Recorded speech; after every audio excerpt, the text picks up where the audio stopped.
really feel strongly that the medical marijuana treatment centers must submit all their sales data to the prescription drug monitoring program, just like any other pharmacy in the state does, no matter how small. We really feel strongly that food products should not be allowed. This is compounding, and this needs to be regulated by at least the FDA and the Board of Pharmacy. This whole thing with physician certification and education we think is a good thing, but from my reading of the regulation, it doesn't even take effect until 2014. What about between now and then?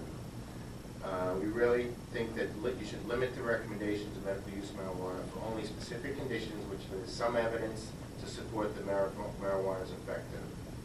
Ensure that marijuana is only recommended if there is documentation that other FDA-approved drugs have failed. I've heard about people using it in MS.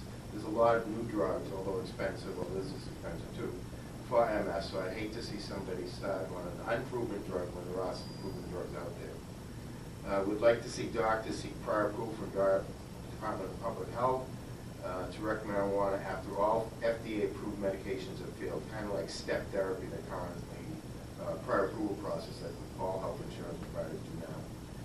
And to summarize, by completely bypassing the FDA, the DEA, it appears that we are going backwards in time, and we're reverting back to the Wild West days of snake oil salesmen prior to the 1906 passage of the Food and Drug Act. It's very disturbing to see on the internet that this anecdotal evidence how effective it is for autism, ADHD, Alzheimer's. I feel strongly that if there is some therapeutic benefits to components of marijuana, we already have marijuana assessment, and so that we need to go back to the randomized control trials, see what works, what doesn't work, what's the right dose. No randomized control trials have been published in the New England Journal of Medicine. Instead, when you look up medical marijuana, this is what you get. You get high times. So, this is medicine. New England Journal of Medicine is medicine. High times is not medicine.